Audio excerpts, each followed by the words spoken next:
Bonjour et bienvenue à toutes et à tous sur la chaîne des gens curieux qui touchent à tout, des passionnés de technologie et de progrès. Alors aujourd'hui j'ai décidé de tourner cette vidéo sur Lautrec, qui est la capitale de l'Aille, et nous sommes tout en haut de Lautrec, près du vieux moulin. Alors je vais essayer de vous faire une petite vue un peu de ce qu'on peut voir.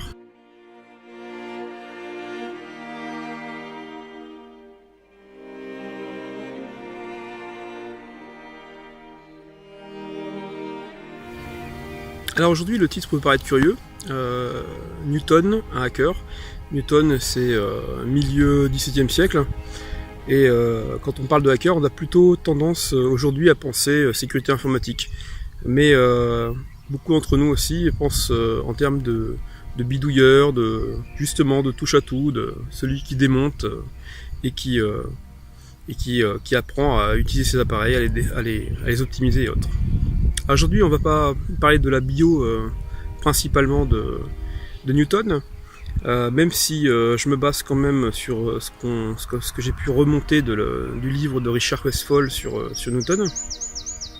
Alors on a tous entendu parler de Newton parce que c'est quelqu'un tout du moins en physique, on apprend à l'école à la théorie de la gravitation. On retient d'ailleurs pratiquement que ça de lui, alors qu'il est à l'origine de beaucoup de choses, notamment tout ce qui est beaucoup de travaux dans l'optique, beaucoup d'éléments, les Principia Mathematica, les fluxions par exemple.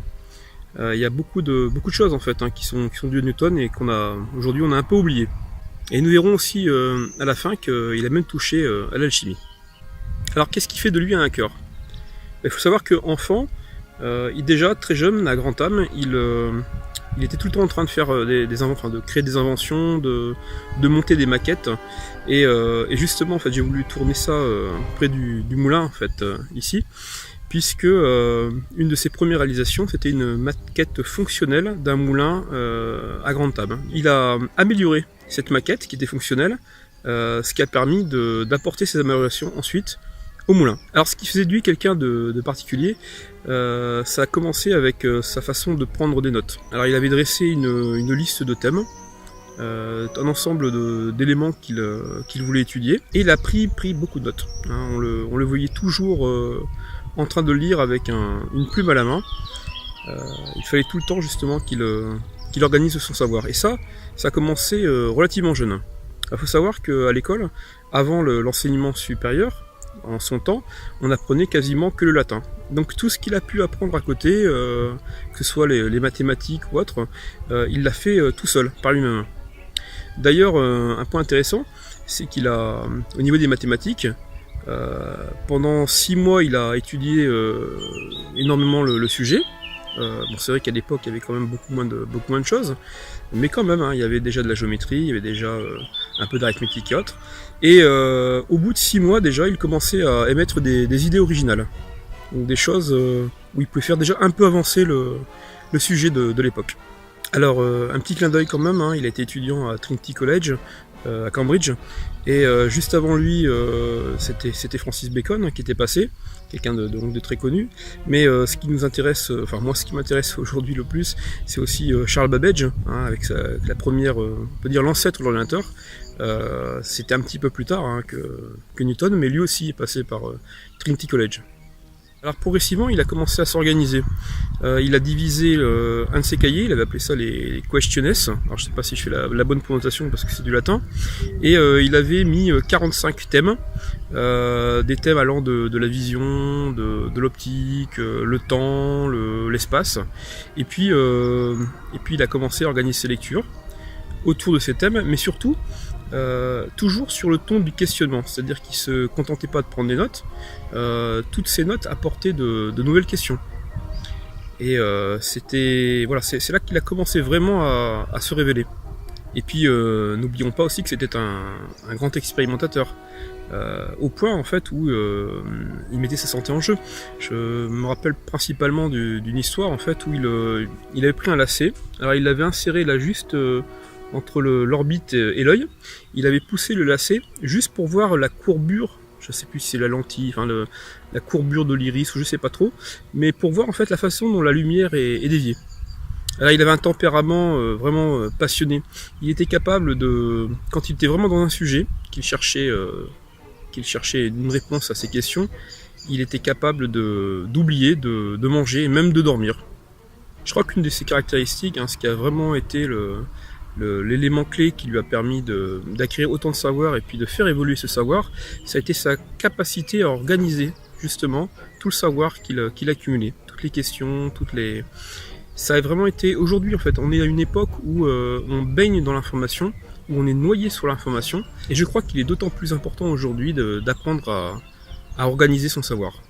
Alors quand il s'est mis à étudier l'alchimie, il avait synthétisé à peu près, je sais plus si c'est 46 ou 47 axiomes. C'est dans toutes les lectures qu'il avait, alors je sais plus, quand il est décédé, il avait 150 livres, je crois, sur l'alchimie. Ça représentait que 10% de sa bibliothèque, mais il en avait compulsé bien plus. Il avait fréquenté aussi des alchimistes, et toujours, il était toujours en quête de synthétiser, d'extraire le spécifique du général, toujours en train d'essayer de rationaliser, parce que c'est vrai que à l'époque la chimie était vraiment relativement codée, il y avait beaucoup de magie, superstition, beaucoup de choses autour.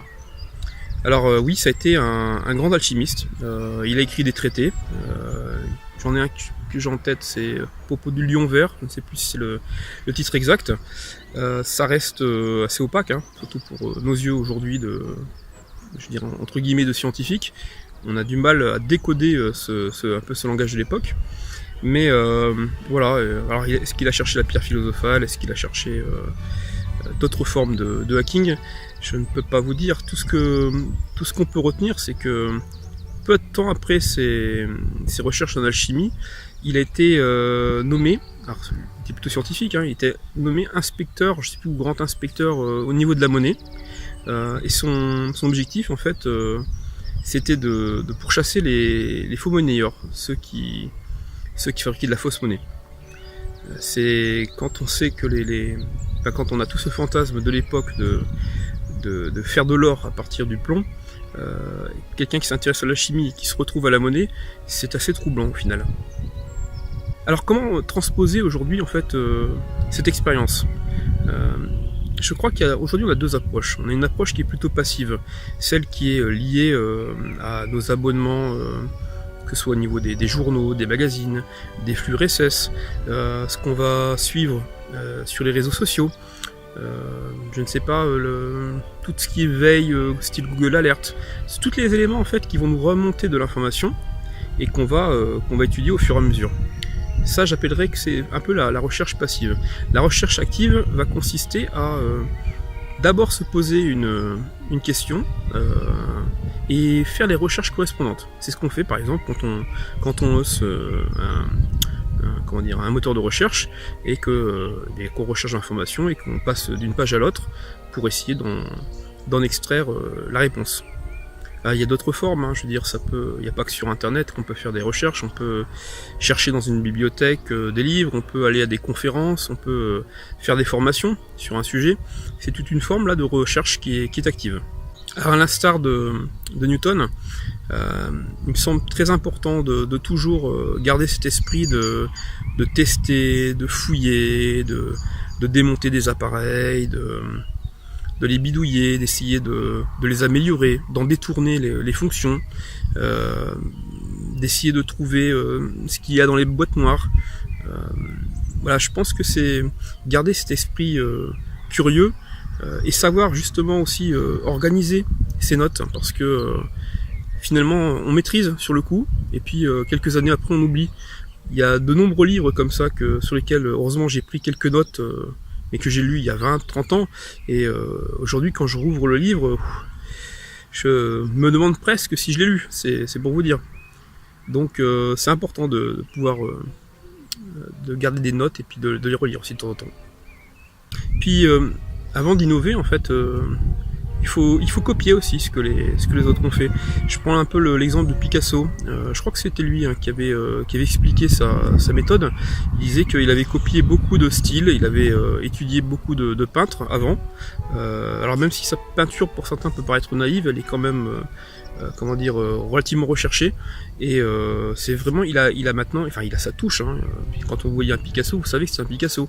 Et bien c'est pas venu du jour au lendemain, ça a été travaillé, ça a été, c'est en copiant en fait, hein, au début, en modifiant, en améliorant, qu'il a réussi à créer son propre art.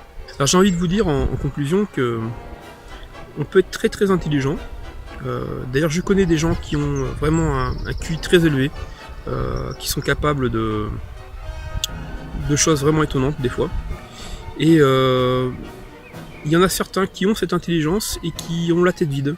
Et c'est vraiment dommage, parce que quand ils cherchent, quand ils ont un problème en tête, quand ils sont face à une situation, ils n'ont rien sur lequel comment dire, ils n'ont rien sur lequel axer leur réflexion. Ils ont beau avoir, je dirais, un très très bon moteur, ils n'ont pas la base de données derrière, et un bon moteur sans la base de données, bah, ça sert pas à grand chose. Au final, vous pouvez pas à ce moment-là sortir un téléphone et faire des recherches, parce que vous avez le clocher qui sonne, hein, c'est pas pour déranger au final. Ce que je veux vous dire, c'est que le cerveau ne fonctionne pas comme un moteur de recherche. Il fait beaucoup d'interconnexions, il fait des passerelles entre plusieurs disciplines, entre plusieurs savoirs. Et si vous avez la tête vide, c'est-à-dire si vous n'avez pas de mémoire, si toujours vous êtes vous reposez sur votre smartphone en vous disant bah, de toute façon il y a la réponse dedans, ce que beaucoup de jeunes aujourd'hui font, eh bien vous finirez tête vide, même si vous êtes intelligent, et vous ne produirez pas grand-chose, vous ne ferez pas grand-chose non plus malheureusement de grand au final.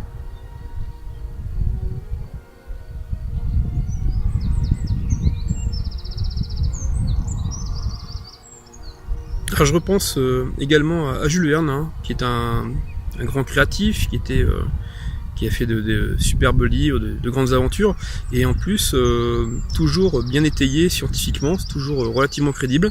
Et bien lui, en fait, il avait organisé tout son savoir tout au long de sa vie en faisant des fiches. Il mettait un sujet par fiche, et puis des notes au fur et à mesure. Et hop, on range dans un casier, on ressort la fiche quand on a besoin, et c'est là qu'il tirait son inspiration et tout le savoir qu'il a mis dans ses livres. Voilà, bah écoutez, merci d'avoir suivi cette vidéo, elle était un petit peu différente d'habitude, hein, c'est pas un point techno, c'était plutôt un peu un discours libre que j'avais envie de faire.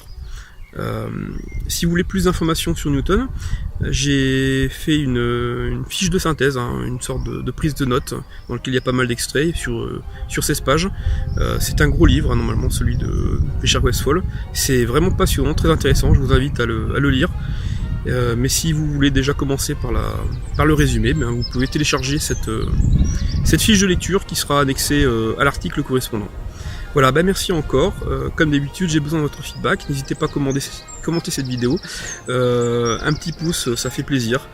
Même un petit pouce vers le bas, ça me permet de me dire bon, ça vous a pas intéressé. Et puis je vous dis à très bientôt pour une prochaine vidéo. Ciao!